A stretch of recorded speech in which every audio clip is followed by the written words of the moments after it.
She did not come back by choice. She came back, running forced out of Johannesburg by angry streets, burning buildings, and the kind of fear that doesn't leave your body even after you board the plane.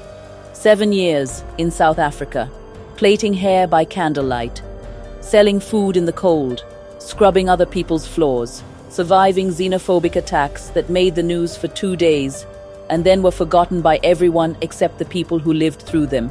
She had endured all of it quietly, stubbornly sending every single rand home to Tunde, for the house, for their future, for the life waiting on the other side of all this suffering.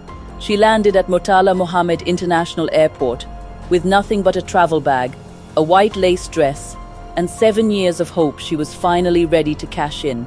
She did not even call ahead. She wanted to surprise him.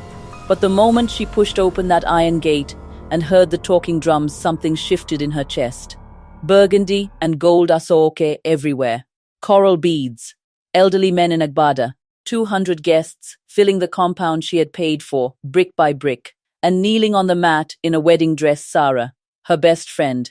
Sarah, Tunde saw her, smiled that easy Lagos smile, walked straight over, spread his arms and said warmly, Amara, you came.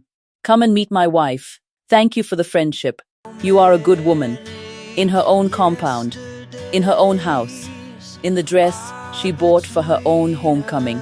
She said nothing, because some betrayals are so complete words simply cannot reach them. But what happened next changed everything. Stay with me. Amara did not grow up with money, but she grew up with something more valuable than money. She grew up with character. Ikeja, Lagos, a neighborhood that never truly slept, streets that smelled like suya smoke, and fresh bread before the sun came up, generators humming from every compound, Okada riders weaving through traffic like they had a personal agreement with God. It was loud, it was chaotic, it was alive, and it was home. Her father, Mr. Okafor, was an accountant, a quiet, precise man who wore the same style of glasses for 20 years and kept every single receipt in a brown envelope labeled by month and year.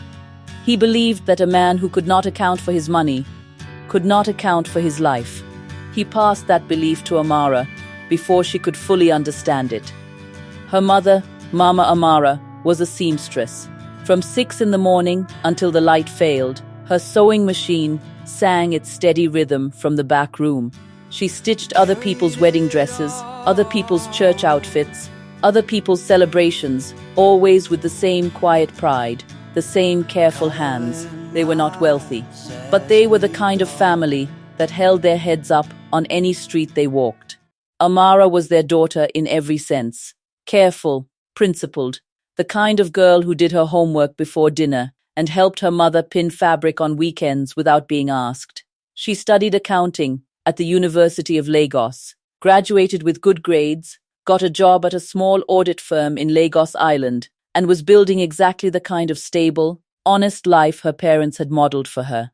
Then she met Tunde. Tunde was the kind of man who entered a room and immediately made it louder, tall, handsome, with a laugh that arrived before he did. Where Amara was careful, Tunde was spontaneous. Where she made spreadsheets, he made speeches.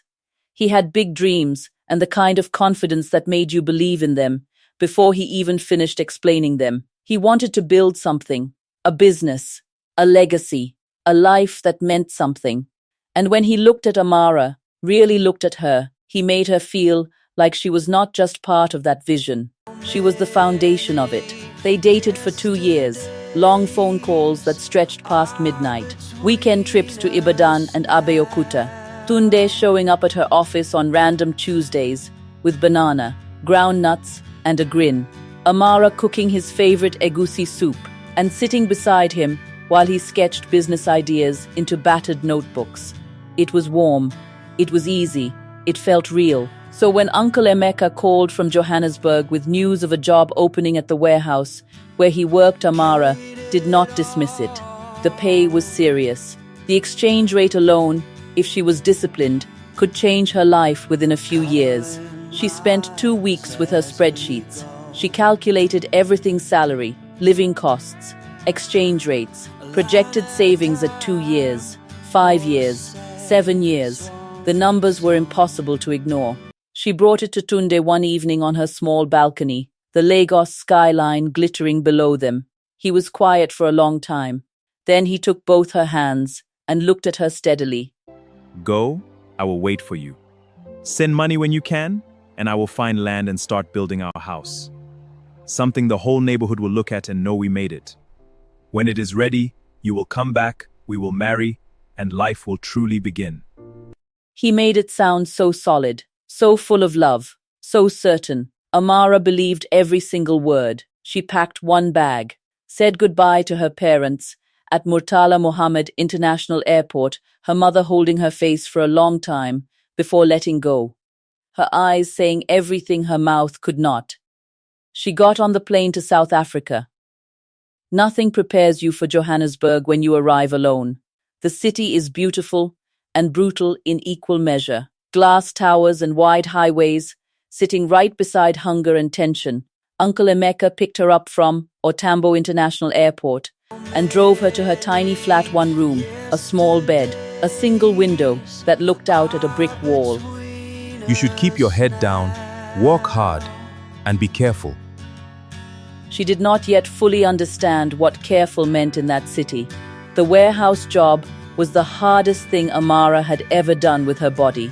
14 hours a day on a concrete floor, moving stock, packing, labeling, lifting, repeating the same movements until her hands operated without instruction from her brain. Safety boots that left marks on her feet, a factory smell that lived in her clothes no matter how many times she washed them. After her very first shift, she came home to that tiny flat and sat on the edge of the bed and stared at the wall. She was not sad.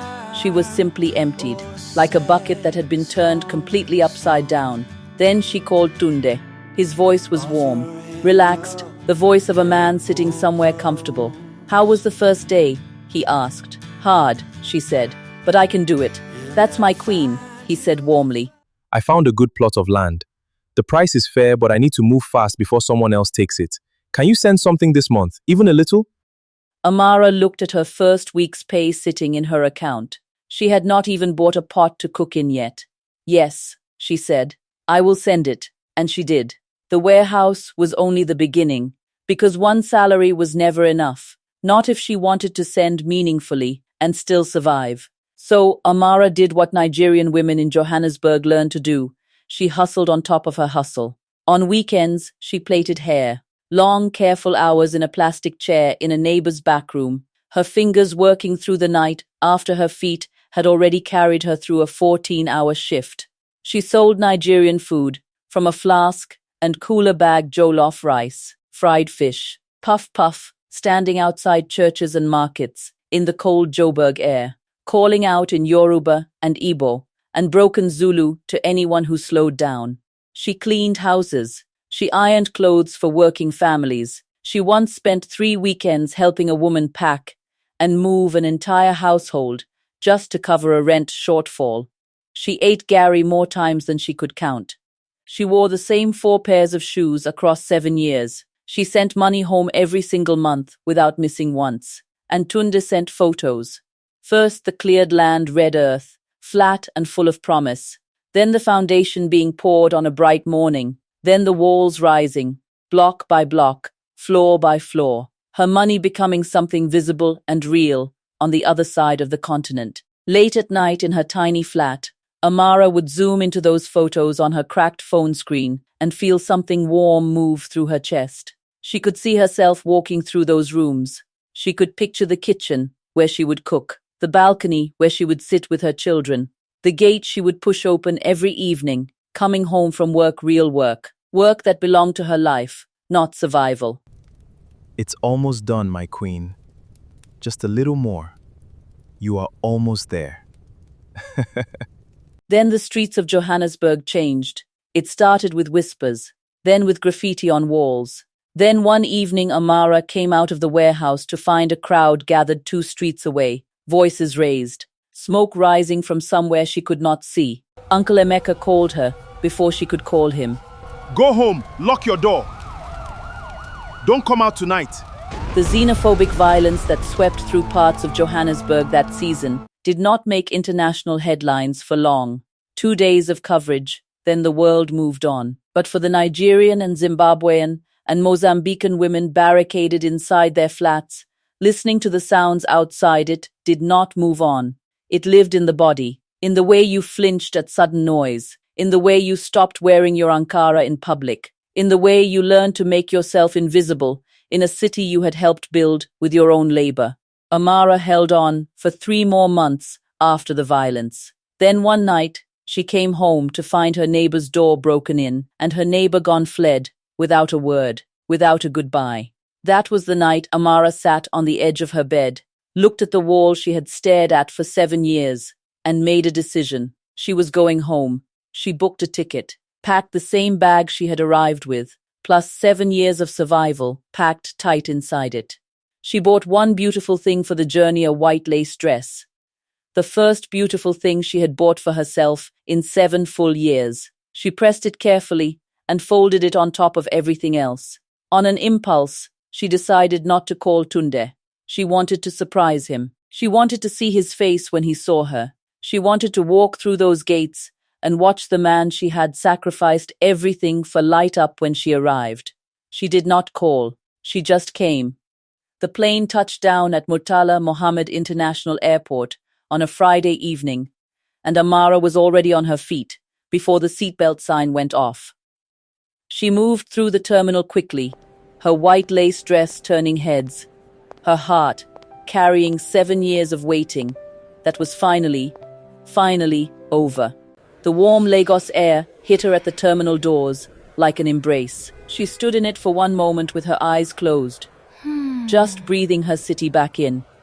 She took a car to the neighborhood, rolled the window down, watched the streets go by, the Okada riders, the roadside sellers, the yellow buses, the children chasing each other past compound walls.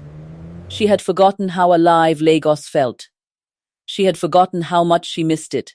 Then the driver turned the last corner, and she saw it. The house. Her house.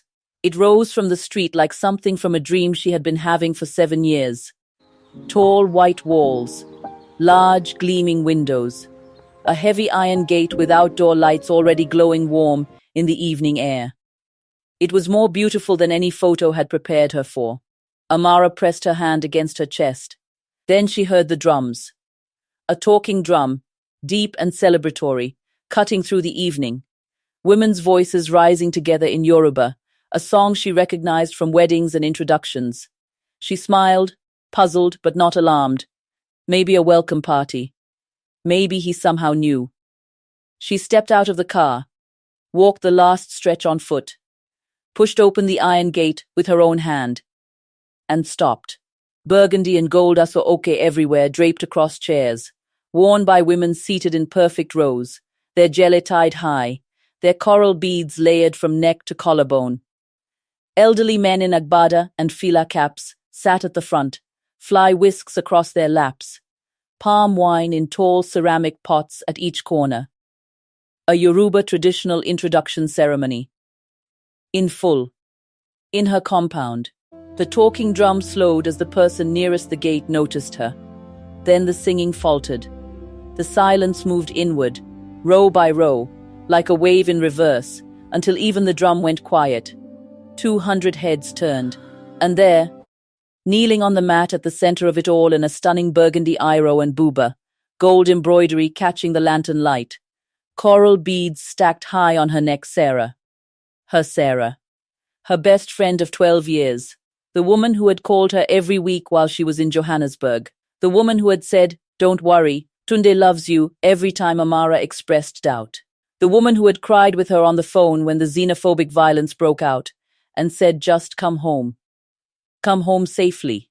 Beside her, in the groom's position, in a cream agbada, his fila tilted with the easy confidence of a Lagos man at the top of his world, Tunde. Amara's travel bag slipped from her fingers. Tunde saw her. Something crossed his face fast, unreadable, and then it was gone, replaced by something far worse than guilt. A smooth, practiced composure. He rose from his seat, unhurried, and walked across the compound toward her with the relaxed stride of a man who had already decided exactly how this moment would go.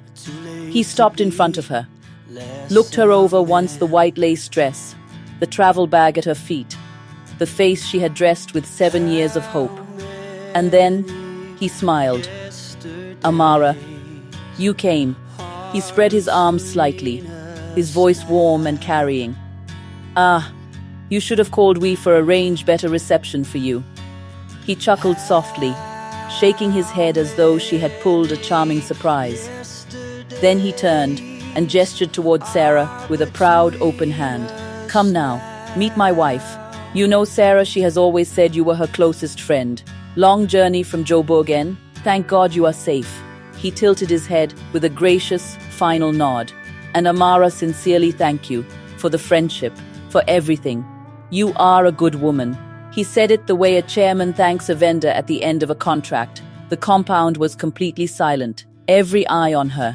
Amara stood in the middle of all of it and said nothing, because some betrayals are not loud. Some betrayals arrive, dressed in agbada and a warm smile. Some betrayals speak in the language of courtesy and thank you, and you are a good woman. And somehow, that is the cruelest version of all. She looked at Tunde, one long, steady moment. Then she looked at Sarah. Sarah, who could not hold her gaze. Sarah, who looked away first. Then Amara picked up her bag, turned around, walked back through the iron gate, and kept walking.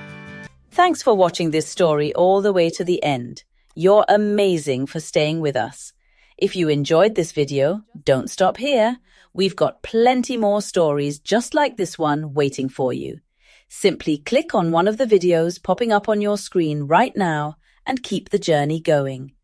Don't forget to hit that subscribe button and turn on the notification bell so you never miss the next upload. Until next time, stay inspired, stay curious, and keep the stories alive.